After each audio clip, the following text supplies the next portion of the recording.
Otra cosa con la que tiene que ver el bautismo es que me da la entrada a la iglesia. Entonces, aparte de todas las definiciones que hemos visto asociadas al bautismo, también se asocia con entrar a la iglesia. Entonces aquí, pues yo si quisiera la entrada de la iglesia a mi hijo, pues hay que bautizarlo, ¿no? ¿Según qué? Según la escritura. En 1 Corintios 12:12 me dice esto, interesante. Porque si con el cuerpo es, como el cuerpo es uno y tiene muchos miembros, pero todos, ¿eh? No dice nada más los adultos. Dice, todos los miembros del cuerpo, siendo muchos, son un solo cuerpo, así también Cristo. Dice, porque por un solo espíritu, todos bautizados en el cuerpo, sean judíos o griegos, sean esclavos o libres, y a todos se nos dio a beber de un mismo espíritu. ¿Vale? Entonces, vamos a formar parte de un cuerpo, todos los que nos unimos a Cristo y los que fuimos bautizados.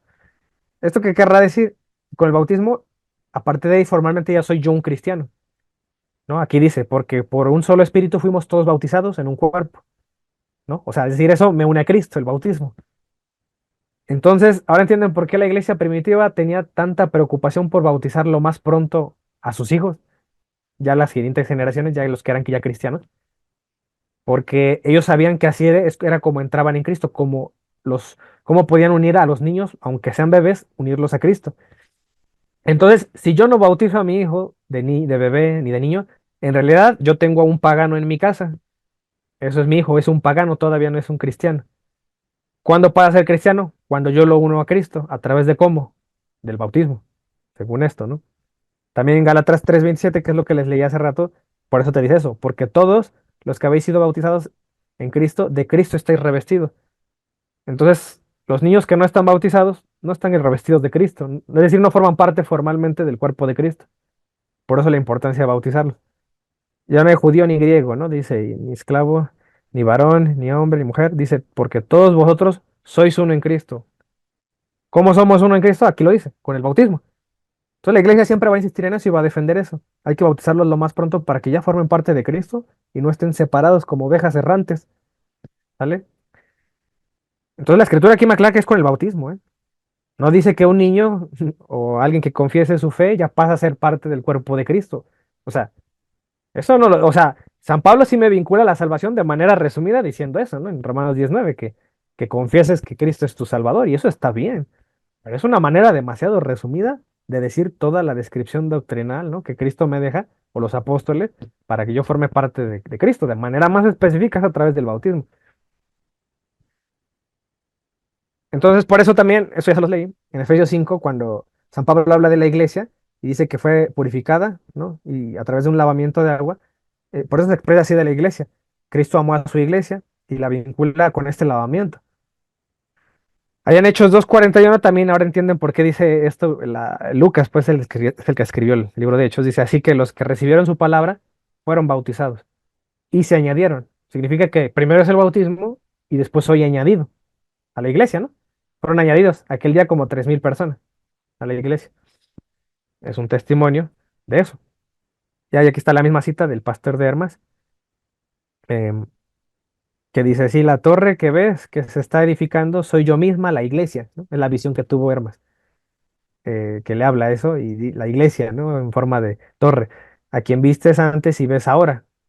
Entonces aquí la torre es edificada sobre las aguas, es porque vuestra vida es salvada y será salvada por el agua. Ah, pues con razón, entonces tengo que formar parte de esa torre, ¿no? Para que sea salvado junto con todos los demás en la iglesia. Y esa unión que nos da el bautismo con el cuerpo de Cristo como iglesia, también la vemos reflejada en Tito 3. Ya se los leí ahorita, pero nada más aquí lo quiero subrayar. Cuando dice que nos salvó no por obras de justicia eh, que hubiéramos hecho, dice, sino por la misericordia, por el lavamiento de la regeneración. Fíjense, aquí dice, el cual derramó en nosotros. Aquí hay un nosotros, ¿no? No es una salvación individualista, de que cada quien por su cuenta confiese que Dios es nuestro Señor y ya somos salvos. O será salva esa persona solita, por su cuenta. No, siempre hay un pensamiento colectivista en la iglesia primitiva de que somos todos, somos iglesia, somos una familia, somos un cuerpo, aunque con muchos miembros, pero al final somos uno. Por eso está el nosotros, dice, el cual derramó en nosotros abundantemente por Jesucristo nuestro Salvador. Estas diapositivas ya se las había mostrado en el sacramento de la confirmación, pero se las vuelvo a mostrar eh, para que quede claro que hay algo interesante ahí en esta doctrina del bautismo cuando lo vemos en la iglesia primitiva, desde el libro de los Hechos. Dice que el bautismo o el derramamiento del Espíritu no siempre hubo ocasiones en las que vino el bautismo y después el derramamiento, ¿no? Normalmente era así, pero también pudo haber sido al revés. Es decir, no siempre era simultáneo, que en cuanto me bautizas, eh, inmediatamente desciende el Espíritu Santo. Cuando menos en la Escritura eso vemos. Vemos ejemplos donde fue al revés. Primero se derramó el Espíritu Santo y después fueron bautizados. ¿Dónde lo vemos? Por ejemplo, en Hechos 8, eh, el verso 14, dice que el Espíritu, dice, se derramaba después del bautismo. Digamos que esto era lo que habían visto los apóstoles. ¿En dónde fue esto? Aquí dice, cuando estaban en Jerusalén oyeron que en Samaria, y desde aquí uno tiene que vincular, acuérdense lo que vimos en las alianzas. Samaria, acuérdense que es una ciudad que está al norte. Al sur está Jerusalén, capital, este es Jerusalén del reino de Judá, y al norte quedó la casa de Israel, la capital Samaria. Pero todos formaban parte de un único reino, el reino de Israel, ¿no? O sea, formaban parte de lo mismo. Entonces estamos hablando o tratando con gente que ya tiene influencia judía, los samaritanos, ya conocen al Dios Yahvé, ¿no? Por lo tanto, ya es gente que para los apóstoles es fácil adoctrinarlos, ¿no? Enseñarles la doctrina. Subrayo esto por lo que vamos a ver ahorita, dice.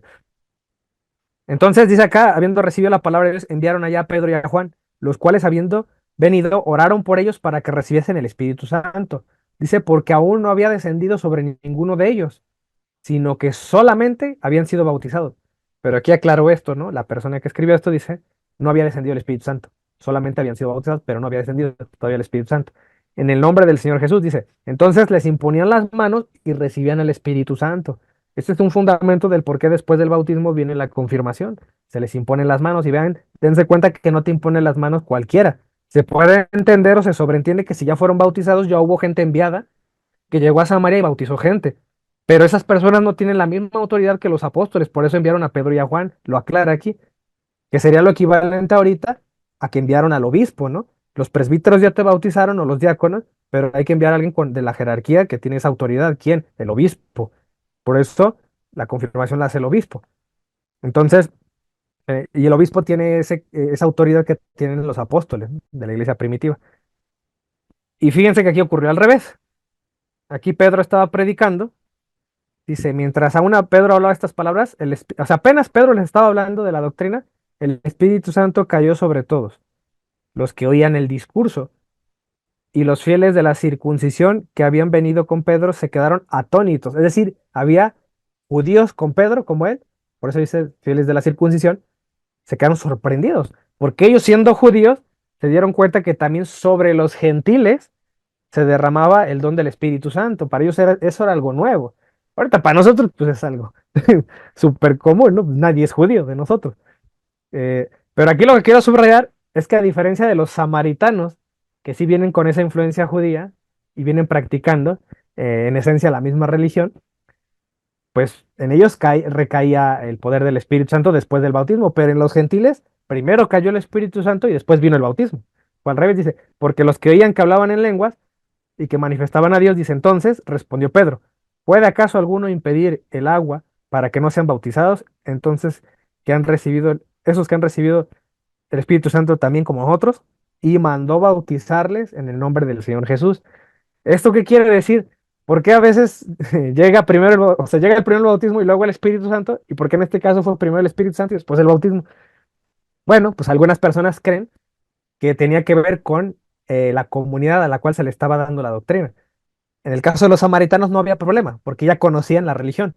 Entonces, para ellos, en ese caso, era más fácil enseñarles primero la doctrina y después bautizarles y ya después llegar al Espíritu Santo. Pero en el caso de los gentiles es más difícil, porque ellos no conocen la religión, no conocen el judaísmo. Por lo tanto, necesitaron una ayuda de Dios para primero manifestar lo sobrenatural, que sería la venida del Espíritu Santo, y cuando vieran eso se convencieran de que lo que traen los apóstoles era algo verdadero y les traían la verdadera religión.